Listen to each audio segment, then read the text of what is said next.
नमस्कार, मैं प्राध्यापक बापू साहब थोरात, हिंदी विभाग राव बहादुर नारायणराव बोराव के महाविद्यालय श्रीरामपुर। आज हम तुलसी के काव्य में समन्वय इस टॉपिक पर विचार करेंगे। ये में भाग 1 2019-20 से पुनर्रचित पाठ्यक्रम में प्रश्न पत्र क्रमांक 1 मध्ययुगीन हिंदी काव्य इस विषय में इकाई क्रमांक 2 के अंतर्गत गोस्वामी तुलसीदास जी के काव्य के संबंध में कुछ मुद्दों का अध्ययन हमें करना है। इसी के अंतर्गत आज हम तुलसी के काव्य में समन्वय इस टॉपिक पर विचार करेंगे। सबसे पहले समन्वय शब्द का अर्थ और स्वरूप समझ लेंगे, जिसके बाद तुलसी के काव्य में समन्वय की क्या स्थिति है उस पर विचार करते हुए फिर तुलसी के काव्य में व्याप्त समन्वय के विभिन्न पहलुओं पर प्रकाश डालने की कोशिश करेंगे और अंत में विवेचन के आधार पर कुछ निष्कर्ष स्थापित करने की कोशिश करेंगे। सबसे पहले समन्वय शब्द के बारे में जानकारी देखते हैं। समन्वय शब्द सम जमा अनु जमा ई जमा अच, सम जमा अनु जमा ई जमा अच, इन 4 शब्दों से मिलकर बना है। अब समन्वय शब्द का व्युत्पत्ति परक अर्थ है नियमित क्रम, संयोग अथवा पारस्परिक संबंध। नियमित क्रम, संयोग अथवा पारस्परिक संबंध। अब यह समन्वयवाद भारतीय संस्कृति का एक अत्यंत महत्वपूर्ण अंग या एक अत्यंत अभिन्न अंग विशेषता हमेशा से रहा है। तुलसी, जैसे कि हम जानते हैं, भारतीय संस्कृति के कवि हैं। तुलसीदास भक्ति काल की राम भक्ति शाखा, जो सगुण भक्ति शाखा की एक प्रमुख शाखा है, इसके प्रवर्तक तथा सर्वश्रेष्ठ कवि है। उनके द्वारा लिखा गया रामचरितमानस हिंदी का एक अत्यंत श्रेष्ठ काव्य है। ऐसी परिस्थिति में तुलसी सही अर्थों में युग द्रष्टा कवि माने जाते हैं और ये उनका युग द्रष्टा व्यक्तित्व उनके उत्कृष्ट या मार्मिक काव्य के आधार पर ही माना जाता है। तुलसी के काव्य में अत्यंत प्रभावी रूप से समाज में व्याप्त विषमता, भेदभाव, द्वेष, अलगाव या अन्य जो विभिन्न प्रश्न हैं, इनको पूरी मार्मिकता के साथ व्यक्त करने का प्रयत्न है। लेकिन खास बात यह है कि उनमें कवि ने अद्भुत समन्वय की स्थापना भी की है। यही कारण है कि अनेक महान विद्वानों ने तुलसी को उच्च उपाधियों से विभूषित किया है। जैसे आचार्य हजारी प्रसाद द्विवेदी जी ने तुलसी को लोकनायक की संज्ञा प्रदान की है। अब तुलसी को लोकनायक की संज्ञा इसलिए दी गई है क्योंकि उनके काव्य में एक विराट समन्वय के मार्ग को अपनाया गया है। विशेषतः जिस समय समाज में भेदभाव, विभिन्नता या विषमता, शोषण इनका बोलबाला था, ऐसे समाज में एकता लाने के लिए, ऐसे समाज में व्यापकता लाने के लिए तुलसी ने समन्वय का मार्ग अपनाया था और ये समन्वय एक विराट समन्वय की नींव थी, क्योंकि उन्होंने सभी धर्म, संस्कृतियां, विचार आचार, मत मतांतर, इन सब में एक विशिष्ट समन्वय स्थापित करने की कोशिश की है, ताकि साधना के नाम पर जो अलग और गलत मार्ग प्रयोग किए जा रहे हैं उनका विरोध किया जा सके, या साधना के नाम पर जो अलग अलग पद्धतियां निर्माण हो चुकी है उनका विरोध किया जा सके, और सच्ची साधना के मार्ग को आगे प्रशस्त किया जा सके। इसी उद्देश्य से समाज के निम्न वर्ग, अशिक्षित वर्ग, इन सबकी अशिक्षा, अज्ञान, अंधविश्वास एवं उनके अभावों को दूर करने के लिए तुलसी ने एक विराट समन्वय की कामना अपने काव्य के माध्यम से की है। तुलसी के इस विराट समन्वय को हम कुछ मुद्दों के आधार पर देख सकते हैं, जैसे धार्मिक एवं दार्शनिक समन्वय, सामाजिक समन्वय, राजनीतिक समन्वय, साहित्यिक समन्वय और मानव संस्कृति का समन्वय। तो तुलसी द्वारा प्रतिपादित समन्वय के एक एक रूप को देखते हैं। सबसे पहले धार्मिक और दार्शनिक समन्वय। अब जैसा कि हम जानते हैं, तुलसी को एक मानवतावादी संत की उपाधि दी जाती है, और तुलसी ऐसे मानवतावादी संत हैं कि जिन्होंने सभी दृष्टियों से, विशेषतः धर्म के अंतर्गत, एक मानवतावादी विचारों को, एकात्मता के विचारों को या समानता के विचारों को अपनाया है। वास्तव में गोस्वामी तुलसीदास एक सर्वश्रेष्ठ लोकनायक होने के कारण उन्होंने धार्मिक और दार्शनिक जीवन में एक समन्वय स्थापित करने का प्रयत्न किया है, और ये धर्म की दृष्टि से, दर्शन की दृष्टि से सभी में एकता निर्माण करना, ये उनके काव्य का एक अत्यंत महत्वपूर्ण उद्देश्य रहा है। समाज में जो अनेक प्रकार के मतभेद हैं, इन सबको दूर करने के लिए, विशेषतः धर्म और दर्शन के अंतर्गत जो अलग मत मतांतर हैं, इन सबको दूर करने के लिए तुलसी ने एक विराट समन्वय की कामना की है। और इस तुलसी के धार्मिक या विराट समन्वय को हम कुछ मुद्दों के आधार पर देख सकते हैं। सबसे पहले है शैव, शाक्त और वैष्णव का समन्वय। जैसे कि हम जानते हैं, भारत में ईश्वर के मत या ईश्वर के रूप, इनको लेकर अनेक मत मतांतर दिखाई देते हैं। इन्हीं मत मतांतरों में विष्णु की साधना या साधना पद्धतियों के संबंध में भक्ति काल के अंतर्गत 3 संप्रदायों का विशेष प्राबल्य दिखाई देता है, जिसमें एक है शैव संप्रदाय, शाक्त संप्रदाय और वैष्णव संप्रदाय। सामान्यतः शिव की भक्ति करने वाला जो संप्रदाय है उसे शैव संप्रदाय माना जाता है। विष्णु की भक्ति करने वाले संप्रदाय को वैष्णव संप्रदाय कहते हैं। तो शक्ति स्वरूपा देवी पार्वती की साधना करने वाले या उन्हें प्रमुख आराध्य मानने वाले संप्रदाय को शाक्त संप्रदाय कहा जाता है। अब इन सभी संप्रदायों के लोग समाज में एक भ्रम या अज्ञान फैलाने की कोशिश कर रहे थे, और भ्रम या अज्ञान ये था कि उनके आराध्य ही इस संपूर्ण सृष्टि में सर्वश्रेष्ठ है, उसके अलावा दूसरा कोई आराध्य नहीं है।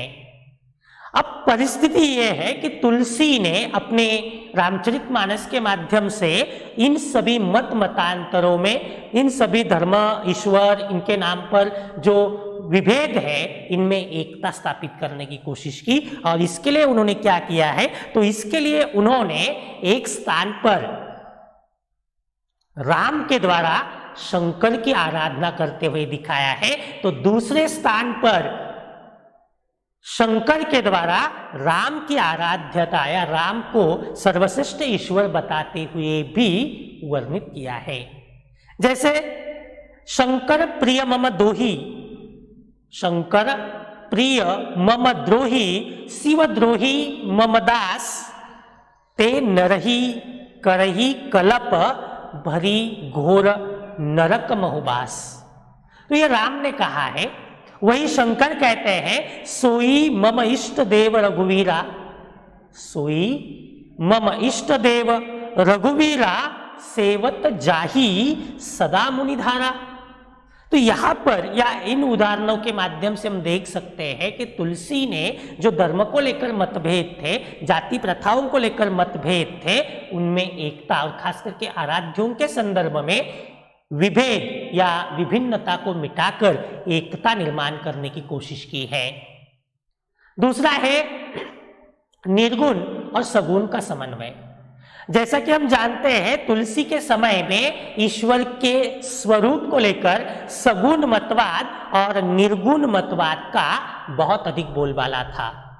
जो लोग ईश्वर को अजन्मा मानते थे या निरवतारी मानते थे, वे लोग निर्गुण भक्ति साधना में विश्वास रखते थे। तो दूसरी ओर जब जब धर्म की हानि होती है तब ईश्वर जन्म लेकर सज्जनों की रक्षा करता है, निर्गुणों का ह्रास करता है। ऐसा मत मानने वाले जो सगुण भक्ति पंथ के लोग थे, उनका भी काफी प्रचलन इस काल में हमें दिखाई देता है। ऐसी पद्धति में ये दोनों मतवाद एक दूसरे का कट्टर विरोध कर रहे थे। इसको लेकर काफी मतांतर निर्माण होते थे, लेकिन तुलसी ने इन दोनों में एक मध्यम मार्ग का अनुसरण किया। इसके लिए तुलसी ने राम को सगुण और निर्गुण दोनों रूपों में अभिव्यक्त किया है। यद्यपि तुलसी मूलतः सगुण भक्ति धारा के प्रवर्तक या सर्वश्रेष्ठ कवि है, लेकिन इसके बावजूद तुलसी ने कहीं भी निर्गुण राम का विरोध नहीं किया है, बल्कि कुछ स्थानों पर निर्गुण राम को भी स्वीकृति प्रदान की है। जैसे अगुण सगुण द्वि ब्रह्म स्वरूपा, अगुण सगुण द्वि ब्रह्म स्वरूपा अकथ अगाध अनादि अनूपा, या दूसरे स्थान पर कवि कहते हैं सगुण ही अगुण ही नहीं कछु भेदा, सगुण ही अगुण ही नहीं कछु भेदा, गावही मुनि पुराण बुध वेदा। तो इन उदाहरणों से एक बात स्पष्ट हो जाती है कि तुलसी अपने राम को सगुण और निर्गुण दोनों रूपों में मानते हैं, जिससे उन्होंने ईश्वर के स्वरूप को लेकर जो मतभेद चल रहे हैं उन्हें समाप्त करने की कोशिश की है। तीसरा है राम संप्रदाय और पुष्टि संप्रदाय में समन्वय। अब जैसा कि हम जानते हैं तुलसी राम संप्रदाय से मूलतः संबंधित रहे हैं और ईश्वर की साधना को लेकर राम संप्रदाय जो है वह मूलतः राम भक्ति परक शाखा के अंतर्गत माना गया है। तो दूसरी ओर राम भक्ति शाखा के अंतर्गत ही पुष्टि संप्रदाय भी आया है, लेकिन पुष्टि संप्रदाय में कुछ हद तक कृष्ण भक्ति के समान लीलावादी ईश्वर की साधना को महत्व दिया जाता है।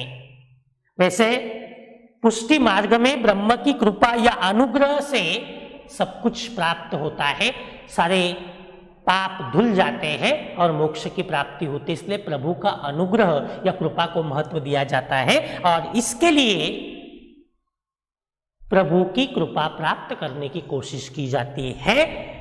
तो वही तुलसी ने भी अनेक स्थानों पर राम की कृपा प्राप्त करने की बात पुष्टि संप्रदाय के समान या पुष्टि संप्रदाय के मतों के रूप में व्यक्त की है। जैसे राम भक्ति मनी उस बस जाके, राम भक्ति मनी उस बस जाके, दुख लवलेस न सपने हु ताके। तो यह स्पष्ट है कि तुलसी ने एक और राम संप्रदाय तो दूसरी ओर पुष्टि संप्रदाय के मतवादों को एकत्र लाने की कोशिश की है। चौथा है दार्शनिक विचारधाराओं का समन्वय।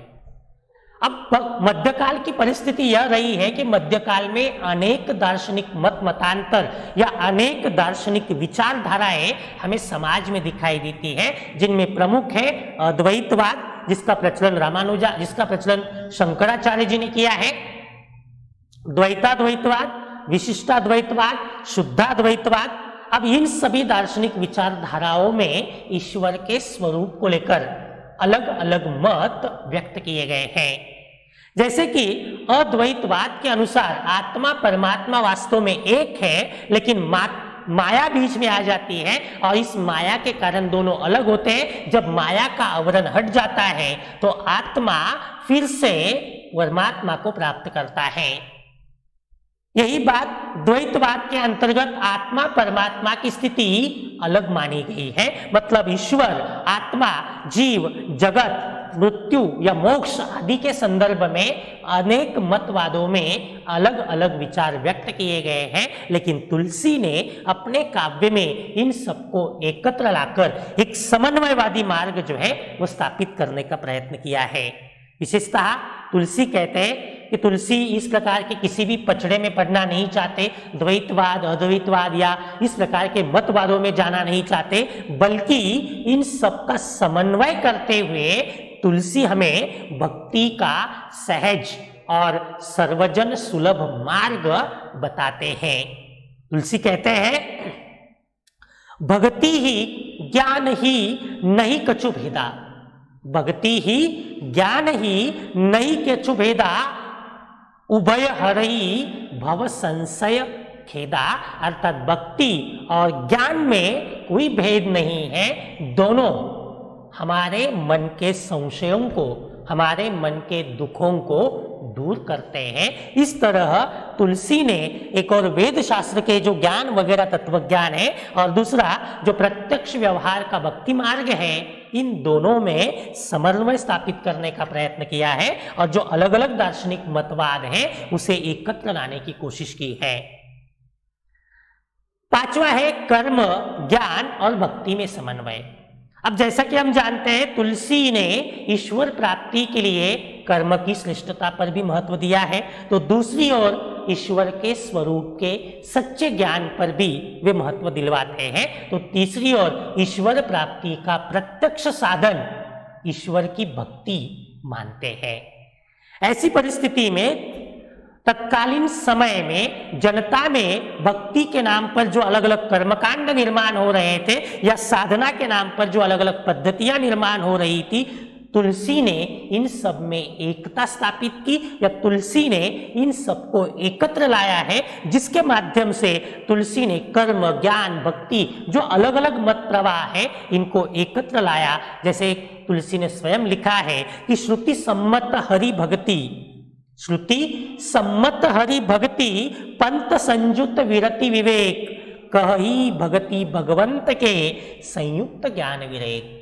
अर्थात उनका कहना है कि ज्ञान विज्ञान या ये जो सारी विवेक ये सारी बातें क्या है, एक है, ये सभी ईश्वर की सेवा करने के मार्ग है या ईश्वर तक पहुंचने के मार्ग है। दूसरा मुद्दा है सामाजिक समन्वय। सामाजिक समन्वय के अंतर्गत तुलसी ने एक ऐसे समाज की कल्पना की है, एक ऐसे समाज का अभिप्राय व्यक्त किया है कि जो सभी प्रकार के भेदभावों से रहित हो। जैसा कि उस समय समाज अनेक प्रकार के मतवादों में, अनेक प्रकार के जाति धर्मों में या अनेक प्रकार के मतांतरों में विभाजित था, तुलसी ने ऐसे अलग अलग गुटों में विभाजित समाज को एकत्र लाने की कोशिश की है और इसके लिए तुलसी ने सभी प्रकार के मतांतरों को दूर करने की कोशिश की है और संपूर्ण समाज को मानवता के एकता के सूत्र में बांधने का प्रयत्न किया है। उस समय समाज में वर्णाश्रम व्यवस्था, जातिवादी व्यवस्था, धर्मवादी संकुचित प्रवृत्तियां आदि सभी थी। तुलसी ने इन सब का विरोध किया। यद्यपि तुलसी ने कुछ स्थानों पर वर्णाश्रम व्यवस्था को स्वीकृति दी है, लेकिन वर्णाश्रम व्यवस्था को स्वीकृति देने के पीछे तुलसी का उद्देश्य यह रहा है कि वास्तव में वे इसे लोगों के कल्याण के लिए जरूरी मानते हैं या समाज का सुव्यवस्थित संचालन होने के लिए इसे जरूरी मानते हैं। इसी आधार पर उन्होंने वर्णाश्रम पद्धति को स्वीकार किया है, न कि जाति या वर्ण के आधार पर।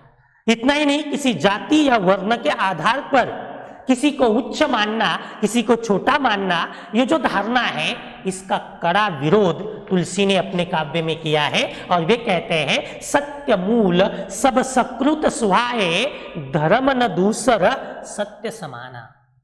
तो धर्म और सत्य यही जीवन की वास्तविकता है और उसमें सत्य अधिक महत्वपूर्ण है और सत्य एकता में होना बहुत जरूरी है। और इसी कारण तुलसी ने ब्राह्मण, शूद्र, अशूद्र, ऊंच नीच इस प्रकार के जो मतभेद है, इस प्रकार के जो भेदभाव है, इनको भी दूर करने का मार्मिक प्रयत्न किया है। इसी कारण तुलसी ने अपने रामचरितमानस के अंतर्गत एक सामान्य केवट या निषाद द्वारा राम से गले मिलते हुए दिखाया है। इतना ही नहीं, राम द्वारा शबरी के झूठे बेर खाते हुए दिखाया है। ये सब जातिगत एकता के लिए किया गया है। और यही कारण है कि तुलसी का मानना है था कि जो व्यक्ति अपने कर्तव्यों को निभाता है वही राम की कृपा के लिए पात्र होता है, फिर चाहे वह किसी भी जाति का, किसी भी धर्म का, किसी भी वर्ण का या किसी भी पंथ का क्यों न हो।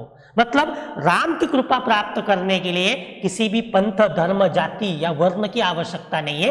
केवल राम की कृपा प्राप्त करने के लिए मन से राम की आराधना करनी है, मन से राम को भजना है, तो अपने आप राम भक्त पर कृपा करते हैं। इस प्रकार से कुल मिलाकर अगर देखा जाए तो तुलसी ने सामाजिक दृष्टि से एक व्यापक समन्वय की कल्पना अपने रामचरितमानस में की है। तुलसी के समन्वय में तीसरी बहुत महत्वपूर्ण बात है राजनीतिक समन्वय। जैसा कि हम जानते हैं, राजनीति के अंतर्गत अनेक प्रकार के मतांतर समय समय पर आते गए हैं। और तुलसी के समय की राजनीति की बात करें तो उस समय राजनीति की अवस्था अत्यंत दयनीय रही है, क्योंकि एक और दिल्ली पर मुस्लिम शासकों का आधिपत्य या मुस्लिम शासकों का प्रभाव रहा है। अनेक मुस्लिम शासक दिल्ली के सिंहासन पर बैठे हैं, उसके अंकित अनेक भारतीय राजा रहे हैं, तो उनके अंकित अनेक सरदार सामंत, उनके अंकित अनेक पाटिल, कुलकर्णी, इस प्रकार की व्यवस्था हमें उस समय व्यापक मात्रा में दिखाई देती है। अब राजाओं को, जो भारतीय राजा विशेषता है या जो भारतीय सरदार सामंत विशेषता उस समय थे, उनमें अपने अधिकारों के प्रति कोई निश्चितता नहीं थी। मतलब वे कब तक राजा रहेंगे या कब तक उनके पास सरदार की रहेगी, इसकी कोई निश्चित गारंटी उन्हें नहीं थी। इसी कारण वे काफी मात्रा में भोग विलास में या ऐश्वर्य में डूबे हुए दिखाई देते हैं।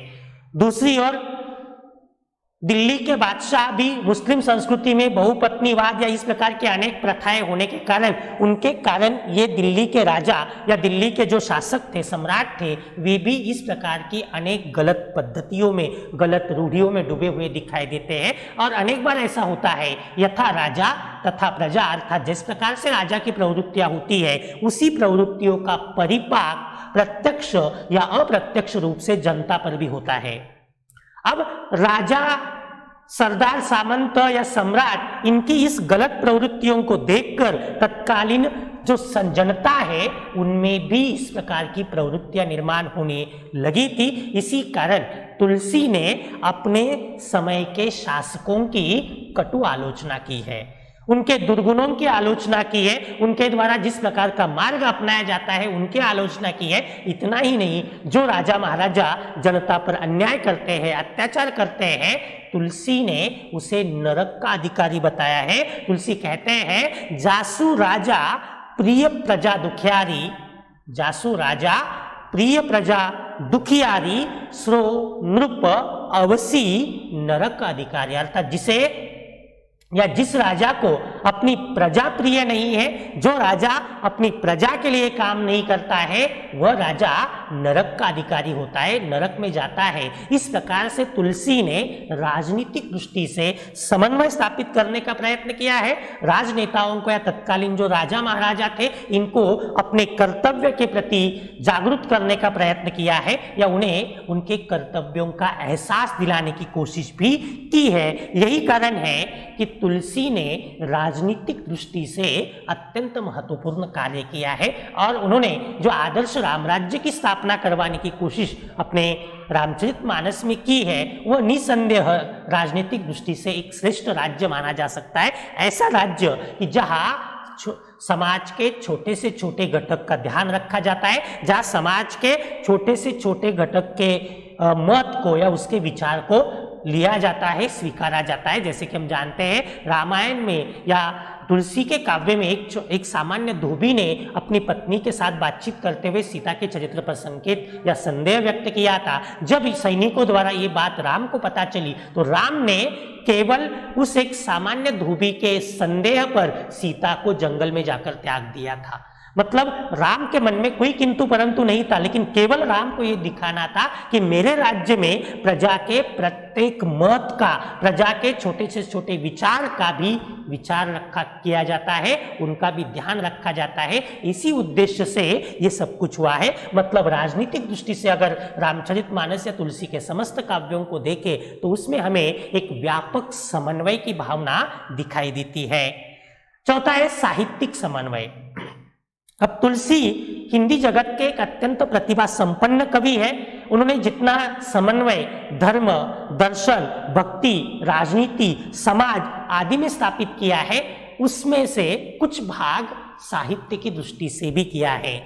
जैसे कि हम जानते हैं साहित्य को लोक कल्याण का एक मुख्य उद्देश्य माना जाता है, या साहित्य में लोक कल्याण की भावना को सबसे अधिक प्रधानता दी जाती है। अब साहित्य लोक कल्याण का उद्देश्य है तो निसंदेह लोगों के मोक्ष प्राप्ति हेतु या लोगों को व्यापक मात्रा में लोगों के जीवन में सत्यम शिवम सुंदरम की अभिव्यक्ति कराने हेतु साहित्य का उद्देश्य होना जरूरी है, उसमें लोक कल्याण को प्रमुखता देनी जरूरी है। और तुलसी ने अपने काव्य में इसी लोक कल्याण की भावना को व्यक्त किया है। दूसरी ओर जो अलग अलग साहित्यिक रूप है उनमें भी एक रूपता लाने की कोशिश की है, जैसे रस, अलंकार, रीति, ध्वनि, वक्रोक्ति आदि सबको तुलसी ने अपने काव्य में समान महत्व देते हुए इनके बीच जो स्पर्धा लगी थी उसे रुकवाने की कोशिश की है। दूसरी ओर भाव पक्ष और कला पक्ष दोनों का भी एक समुचित समन्वय अपने काव्य में स्थापित करने का प्रयत्न किया है। तीसरी ओर उदात्त और आदर्श इनका भी समन्वय करते हुए एक व्यापक लोक कल्याण की भावना लाने की कोशिश की है। काव्य रूपों के दृष्टिकोण से अगर देखा जाए तो तुलसी ने अनेक काव्य रूपों में रचनाएं की है, जैसे रामचरितमानस महाकाव्य है, विनय पत्रिका खंड काव्य या गीति काव्य है, कवितावली, दोहावली, कृष्ण गीतावली जैसी मुक्तक रचनाएं हैं। मतलब अलग अलग प्रकार की रचनाएं तुलसी ने लिखी है। भाषा की दृष्टि से भी देखें तो तुलसी ने अपने समय में प्रचलित दोनों प्रमुख भाषाओं अर्थात अवधी और ब्रज को स्वीकार किया है। जैसे रामचरितमानस आदि ग्रंथ उनके अवधी भाषा में लिखे हैं, तो विनय पत्रिका जैसे कुछ ग्रंथ उन्होंने ब्रज भाषा में लिखे हैं। शब्दों के दृष्टिकोण से भी देखें तो तत्सम शब्दों का प्रयोग भले भी सबसे अधिक है, लेकिन तत्सम शब्दों के साथ साथ तद्भव, देशज, विदेशी, अरबी फारसी आदि शब्दों का भी व्यापक प्रयोग या मार्मिक प्रयोग तुलसी की समन्वय शक्ति को दर्शाता है। तीसरी ओर अलंकार, छंद, गुण, प्रतीक इन सब की दृष्टि से भी तुलसी ने एक समन्वित सौंदर्य को अपनाया है और इस माध्यम से अपने काव्य में एक अद्भुत समन्वय स्थापित करने की कोशिश की है। अंतिम है मानव संस्कृति का समन्वय। तुलसी का काव्य केवल किसी एक बात का समय नहीं है, वह संपूर्ण मानव संस्कृति का विराट समन्वय है, विराट क्रीड़ास्थल है, जिसमें देव, दानव, नर, वानर, तिर्यक इन पांचों संस्कृतियों का समन्वय हमें देखने को मिलता है। इसी संबंध में डॉक्टर उदय भानु सिंह ने लिखा है कि तुलसी के काव्य में पांचों जातियों का चित्रण हुआ है, देव, दानव, नर, वानर और तिर्यक। उनकी अपनी संस्कृति है, किंतु इन सभी का समन्वयात्मक चित्रण या निरपेक्ष भाव से चित्रण केवल तुलसी के काव्य में ही देखने को मिलता है। इस प्रकार तुलसी ने काफी व्यापक मात्रा में लोक कल्याण की भावना को मूल में रखकर अपने काव्य की रचना की है। यही कारण है कि तुलसी का काव्य समन्वय की एक अद्भुत गाथा माना जाता है। इसमें भाग्य, पुरुषार्थ दोनों को माना है और दोनों के आधार पर एक विराट समन्वय की कल्पना की है। निसंदेह तुलसी उस अपने काल के ही नहीं तो समस्त भारतवर्ष के या समस्त विश्व के एक विराट समन्वयकारी कवि है। इसी कारण डॉक्टर ग्रियर्सन ने उन्हें बुद्धदेव के बाद का सर्वश्रेष्ठ समन्वयकारी लोकनायक कहा है। इतना ही नहीं, कामिल बुल्के ने उन्हें कलिकाल का वाल्मीकि कहा है। तो अनेक बड़े बड़े विद्वानों ने तुलसी के संबंध में इस प्रकार के उच्च अभिप्राय व्यक्त किए हैं, क्योंकि तुलसी ने अपने काव्य में काव्य, धर्म, दर्शन, समाज, राजनीति, साहित्य, मानव संस्कृति आदि सभी का एक अद्भुतकारी समन्वय स्थापित किया है। और ये इतना अद्भुत है कि उसका मूल मूल भाव लोक कल्याण है, समाज कल्याण उसका मूल उद्देश्य है। और इसी कारण अंत में हम भाग्यवती सिंह के इन्हीं शब्दों के साथ इसे खत्म कर सकते हैं कि तुलसी का समस्त काव्य समन्वय की विराट चेष्टा है। तुलसी का समस्त काव्य समन्वय की विराट चेष्टा है। लोक और शास्त्र का समन्वय, गृहस्थ और वैराग्य का समन्वय, भक्ति और ज्ञान का समन्वय, भाषा और संस्कृति का समन्वय, निर्गुण और सगुण का समन्वय, पांडित्य और अपांडित्य का समन्वय। रामचरितमानस शुरू से अंत तक एक विशाल समन्वयवादी काव्य है। इस प्रकार निसंदेह तुलसी के काव्य में एक विराट समन्वय के दर्शन होते हैं। धन्यवाद।